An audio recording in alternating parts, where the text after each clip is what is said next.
আসসালামু আলাইকুম। বৈষম্য বিরোধী ছাত্র আন্দোলনের শিক্ষার্থীরাই বা ছাত্ররাই যে শেষ কথা নয় তা প্রমাণ করে দিয়েছে রাজধানীর মাইলস্টোন স্কুল অ্যান্ড কলেজের শিক্ষার্থীরা। বৈষম্য বিরোধী ছাত্র আন্দোলনের ছাত্র নেতারা বা এনসিপির শীর্ষ নেতৃত্ব তারা যে নিজেদেরকে সর্বা মনে করত এবং তাদের মধ্যে যে একটা অহংবোধ তৈরি হয়েছিল, বাংলাদেশে আর কোনো ছাত্র শক্তি নেই তাদেরকে চ্যালেঞ্জ জানানোর মতন, মাইলস্টোন স্কুল অ্যান্ড কলেজের শিক্ষার্থীরা সেই চ্যালেঞ্জটি জানিয়ে দিল, প্রমাণ করলো এই বৈষম্য বিরোধী ছাত্র আন্দোলনের ছাত্রদের বাইরেও আরো অনেক ছাত্র শক্তি রয়েছে যারা যে কোনো সময় ফুঁসে উঠতে পারে ন্যায্যতার ভিত্তিতে। অন্তর্বর্তী সরকারের বিরুদ্ধে গত এক বছর যারা নিশ্চুপ ছিলেন, অবজার্ভ করছিলেন সবকিছু, তারা এখন মুখ খুলতে শুরু করেছেন। নির্বাচন, আইন শৃঙ্খলা পরিস্থিতি, রাষ্ট্রের সংস্কার, মার্কিন শুল্ক নীতির চাপ, অর্থনৈতিক অবস্থার গুমট পরিস্থিতি, যে মব ভায়োলেন্স বা মব ইনজাস্টিস, অনাকাঙ্ক্ষিত নানান ধরনের ইস্যু, এসব বিষয়ে সরকারের প্রতি চরম আস্থার সংকট তৈরি হয়েছে চারিদিকে। সরকারের দুজন উপদেষ্টা পদত্যাগের দাবি উঠেছে, এর আগেও অনেক উপদেষ্টা দাবি পদত্যাগের দাবি উঠেছিল, কিন্তু কেউ কারোর কথায় কোনো ধরনের তোয়াক্কা করছে না। শিক্ষা সচিবকে সরিয়ে নেওয়া হলো, তার পদ থেকে রাত ৩টার সময় এসএসসি পরীক্ষা স্থগিত করার ঘোষণা দেওয়ার মধ্যে দিয়ে। তাহলে শিক্ষা উপদেষ্টা কেন সরতে হবে না? এবং বড় অদ্ভুত যুক্তি এই সব উপদেষ্টাদের, আগেকার রাজনৈতিক সরকারের মন্ত্রীরা যে সব যুক্তি দিয়েছেন এরাও তাই। শিক্ষা উপদেষ্টা সিআর আবরার নিজেকে মহৎ উদার প্রমাণ করার জন্য একটা ডায়লগ দিলেন যে পদ আঁকতে ধরে রাখতে পদে আসেননি, তবে নিয়োগকর্তা বললেই তিনি চলে যাবেন। আরে নিয়োগকর্তা বললে তো চলে যেতেই হবে, তখন আর কি উপায়? প্রত্যেকেই এমন কথা বলেন। এবং যে দাবিটি উঠেছে সেটা যৌক্তিক দাবি। শিক্ষা সচিবকে যদি প্রত্যাহার করা হয় তাহলে আপনি থাকবেন কোন নৈতিকতার ভিত্তিতে? আর প্রধান উপদেষ্টা ক্ষণে ক্ষণে নাটক রচনা করেন, কোনো ধরনের সমালোচনা, সরকারের কোনো ধরনের ত্রুটি বিচ্যুতি নিয়ে সমালোচনা তুমুল পর্যায়ে গেলে তিনি বলেন যে আমি আর থাকবো না এই পদে। বারণ করেছে কে? চলে যান, চলে যাওয়ার সময় এসে গেছে। এমন একটা ধারণা সারা দেশের মানুষ গিয়ে তার পায়ের কাছে লুটিয়ে পড়বেন, না না আপনাকে যেতে দেওয়া হবে না। নির্লজ্জতার চরম দৃষ্টান্ত স্থাপন করছেন এই কথিত নোবেল বিজয়ী অধ্যাপক ডক্টর মোহাম্মদ ইউনূস সাহেব। প্রকাশ্যে এখন কথাগুলো বলতে হবে। আমরা সামাজিক যোগাযোগ মাধ্যম লক্ষ্য করছি গত 2-3 দিন ধরে। সামাজিক যোগাযোগ মাধ্যমে সাধারণ মানুষের মধ্যে মাইলস্টোন স্কুল অ্যান্ড কলেজের যে দুর্ঘটনা সেটি নিয়ে যে নাড়া দিয়েছে মানুষের মনে হৃদয়ে, তার মধ্যে মিনিমাম কোনো নাড়া দিয়েছে? তাইনি তো। আমি শুধু প্রতিটি ঘন্টা গুলি, 3 দিন হয়ে গেল, 72 ঘন্টা হয়ে গেল।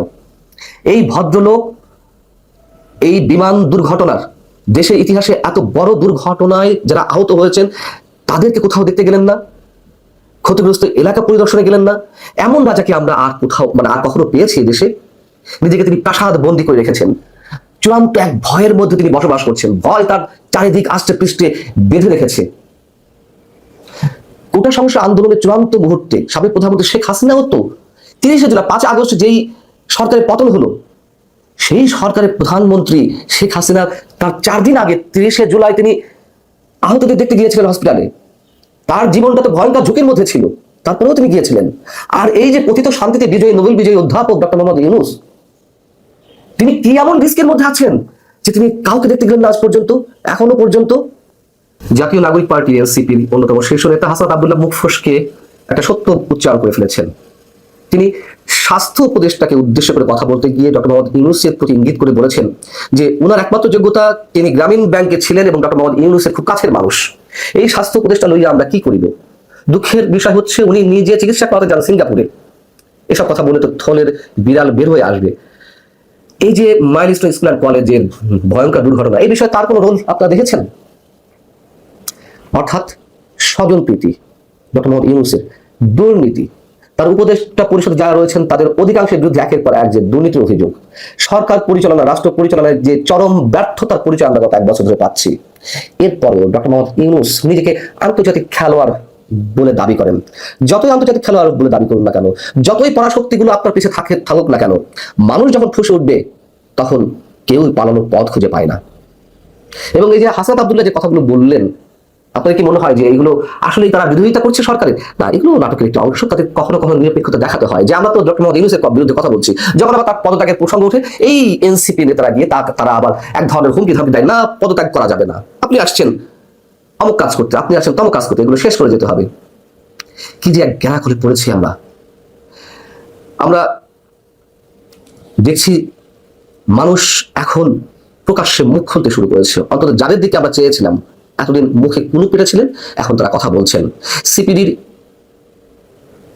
সম্মানিত যে ফেলো দেবপ্রিয় ভট্টাচার্য, বাংলাদেশের অন্যতম অর্থনীতিবিদ, তিনি রাজধানীতে একটি অনুষ্ঠানে যে মন্তব্য করেছেন তা হচ্ছে এরকম: সরকারের কোনো নৈতিক অবস্থান পরিষ্কার করা নেই। এখন মোটামুটি পরিষ্কার হয়েছে যে আমরা সরকার বলতে যাদের দেখি আনুষ্ঠানিকভাবে আসলে তার ভেতরেও আরেকটি সরকার রয়েছে। চরম বাস্তবতা সম্পন্ন একটা কথা। তিনি বলছেন এটা এখন আর কোনো গোপন বিষয় নয়, এটা সবার কাছেই প্রকাশ্য। অধ্যাপক দিলারা চৌধুরী, রাষ্ট্রবিজ্ঞানী, তিনি বলছেন আমরা জাতীয় সংকটে পড়েছি। বাইরের দেশে হস্তক্ষেপ, অর্থনীতি, শিক্ষা, স্বাস্থ্য, ক্লাসরুমে ছেলেদের ফিরে না যাওয়া, এসব সংকট অত্যন্ত ঘনীভূত। অর্থনীতিবিদ মাহা মির্জা, তিনি বলছেন সরকারের সঙ্গে দ্বিমত করলে, এনসিপি নিয়ে কিছু বললেই অভ্যুত্থানের পক্ষে যারা ছিলেন তাদের আক্রমণ করা হচ্ছে। এর প্রতিটি কথাই তো একেবারে স্পষ্ট আমরা দৃশ্যমান দেখছি। ডক্টর মোহাম্মদ ইউনূস, যিনি গত 365 দিনে একটি বারের জন্য শিক্ষার্থীদের উদ্দেশ্যে, ছাত্রদের উদ্দেশ্যে, দেশের শিক্ষা ব্যবস্থা নিয়ে, তাদের পড়াশোনা নিয়ে একবারের জন্য ট্রু শব্দটি উচ্চারণ করেননি। তিনি শুধু ব্যবসায়ী হতে শেখান, উদ্যোক্তা হিসেবে শেখান। এই ব্যক্তির কাছে আমরা কি আশা করতে পারি? আমরা নিশ্চিত আর বেশি দিন নয়, আর কিছু অল্প দিন থাকলেই দেশের যা ক্ষতি হওয়ার হয়ে যাবে, এই কথা এখন স্পষ্ট করে বলতে হচ্ছে আমাদেরকে, এবং তা প্রমাণিত হচ্ছে।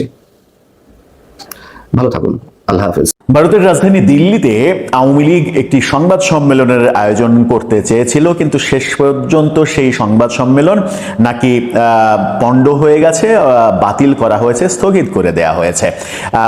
Times of India, Hindustan Times তাদের বরাত দিয়ে বাংলাদেশের গণমাধ্যমগুলো সেই খবরটাকে আওয়ামী লীগের সাম্প্রতিক সময়ে অন্যতম ব্যর্থতা হিসেবে সামনে এনেছে।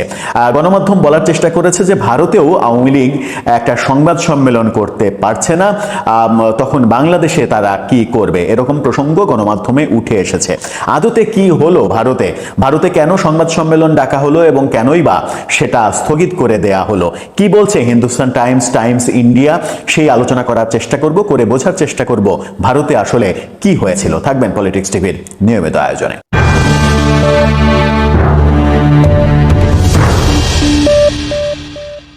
দর্শক, পলিটিক্স টিভির নিয়মিত ভিডিওগুলো স্পন্সর করছে প্রজাপতি.টিভি, নতুন ওটিটি প্ল্যাটফর্ম। আপনারা চাইলে ইউটিউবে, ফেসবুকে, ইনস্টাগ্রামে, টিকটকে দেখে নিতে পারেন। ডেসক্রিপশন বক্সে লিঙ্ক দেওয়া থাকবে, সেখান থেকেও আপনারা দেখে নিতে পারেন প্রজাপতির কার্যক্রম।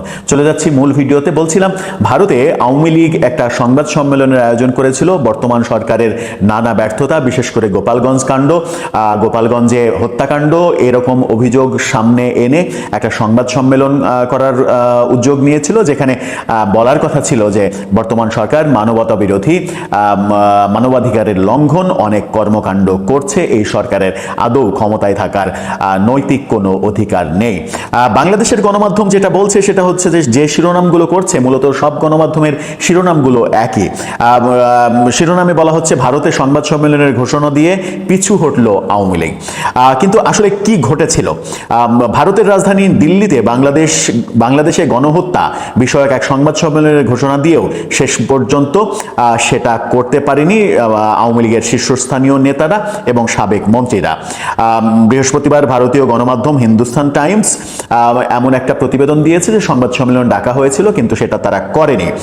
প্রতিবেদনে বলা হয়েছে যে বাংলাদেশে গণহত্যা বিষয়ে কথা বলতে বুধবার দিল্লিতে এক সংবাদ সম্মেলনের আয়োজন করেছিল আওয়ামী লীগের শীর্ষ নেতা এবং সাবেক মন্ত্রীরা, তবে অনুষ্ঠানের ঠিক আগ মুহূর্তে সেটা স্থগিত করা হয়েছে। বাংলাদেশ হিউম্যান রাইটস ওয়াচ নামের একটা সংগঠনের ব্যানারে স্থানীয় সময় গতকালকের কথা বিকেল 5:30টার দিকে এই সংবাদ সম্মেলনের আয়োজনের কথা ছিল। এর আয়োজক হিসেবে সামনে এসেছিলেন মোহাম্মদ আলী সিদ্দিকী, যিনি নিজেকে যুক্তরাষ্ট্র শাখার ওই সংগঠনের মহাসচিব হিসেবে দাবি করেছেন। আয়োজকদের পক্ষ থেকে জানানো হয়েছিল সংবাদ সম্মেলনে আওয়ামী লীগের গুরুত্বপূর্ণ নেতা ও মন্ত্রীরা গোপালগঞ্জের সাম্প্রতিক সহিংসতা ও দেশের গণহত্যা প্রসঙ্গে বক্তব্য দেবেন। তবে সাংবাদিকরা যখন সংবাদ সম্মেলন স্থানে জড়ো হয়, তখন এক বিবৃতিতে আয়োজকদের পক্ষ থেকে জানানো হয় যে ঢাকার একটি শিক্ষা প্রতিষ্ঠানে বিমান বিধ্বস্ত হয়েছে, সারা দেশ শোকাতুর হয়েছে। এরকম শোকাবহ পরিবেশে এরকম একটা সাবজেক্টে এই সংবাদ সম্মেলনে আমরা কথা বলতে চাই না। এই সংবাদ সম্মেলনটা পরবর্তীতে আর একদিন করতে চাই আওয়ামী লীগের নেতা মন্ত্রীরা নাকি এই কথাটা জানিয়েছেন। কারণ শিশুদের প্রাণহানিতে সবাই যখন শোকস্তব্ধ, তখন কোনো দায়িত্বশীল দলের সরকার সরকারের বিরুদ্ধে কথাবার্তা বলা, সরকারের বিরুদ্ধে অবস্থান নেওয়া, পরিস্থিতি উত্তপ্ত করা, এটা কোনো মানবিক কাজ হতে পারে না। আওয়ামী লীগের একাধিক সাবেক নেতা যেমন ওবায়দুল কাদের, ভারতীয় পত্রিকাগুলো যেটা বলছে, ওবায়দুল কাদের, আসাদুজ্জামান খান কামাল, হাসান মাহমুদ, মহিবুল হাসান চৌধুরী, নওফেল গত কয়েকদিনে দিল্লি সফর করেছেন, এমন তথ্য ভারতীয় গণমাধ্যম থেকে আসছে। অর্থাৎ হাসান মাহমুদ, মহিবুল হাসান চৌধুরী, নওফেল তারা সম্ভবত ভারতে ছিলেন না। হাসান মাহমুদ তো অন্য দেশে, তাকে কখনো ব্রিটেনে দেখা গেছে, কখনো আরো অন্য রাষ্ট্রে দেখা গেছে। তারা ভারতে এই উপলক্ষে এসেছেন কিনা সেটা আমরা তো নিশ্চিত করে বলতে পারবো না। ভারতীয় গণমাধ্যম বলছে যে নওফেল, হাসান মাহমুদ তারাও এই সংবাদ সম্মেলনে উপস্থিত থাকার কথা ছিল। সংবাদ সম্মেলনের আয়োজক মোহাম্মদ আলী সিদ্দিকী বলেছেন, এই গভীর শোকাবহ পরিস্থিতিতে এবং নিহতদের পরিবারের প্রতি সম্মান দেখিয়ে আমরা সংবাদ সম্মেলন স্থগিত করার সিদ্ধান্ত নিয়েছি। অনুষ্ঠানটি পরবর্তী কোনো একটা সময়ে আয়োজন করা হবে। অর্থাৎ মাইলস্টোনের যে ঘটনা, সেই ঘটনাকে কেন্দ্র করে এই সংবাদ সম্মেলন স্থগিত করা হয়েছে। কিন্তু বাংলাদেশের গণমাধ্যমে খবরটাকে এভাবেই দেখা হচ্ছে যে আওয়ামী লীগের শেষ পর্যন্ত বিদেশের মাটিতেও আওয়ামী লীগ একটা কর্মসূচি দিয়ে সেই কর্মসূচিটা পালন করতে পারলো না, সেখান থেকে পিছু হটলো। বাংলাদেশের সংবাদ মাধ্যমের সেভাবেই নিউজ ট্রিটমেন্ট করার কথা, কারণ বাংলাদেশের সংবাদ মাধ্যম যখন যে সরকার আসে সেই সরকারের এক ধরনের দাসত্ব করা, এক ধরনের চাটুকারিতা করা, সেগুলোই আমরা বাংলাদেশের বেশিরভাগ গণমাধ্যমকে দেখে এসেছি। বাংলাদেশে মাজা সোজা, মেরুদণ্ড সোজা গণমাধ্যম হাতে গোনা 2-4টা ছাড়া কোনো অবস্থান দেখা যায় না। আওয়ামী লীগের সময়ও আওয়ামী লীগের চাটুকারিতা করেছে যে সকল গণমাধ্যম, এখন এই সরকার আসার পরে এই সরকার সহ এই সরকারের কাছের দল যারা, তাদের প্রতিনিয়ত পারপাস সার্ভ করার চেষ্টা করছে এই গণমাধ্যমগুলো। কিন্তু প্রকৃত কারণ যেটা জানা গেল যে আওয়ামী লীগ এরকম একটা সংবাদ সম্মেলন করেছিল, কিন্তু তারা করতে পারেনি।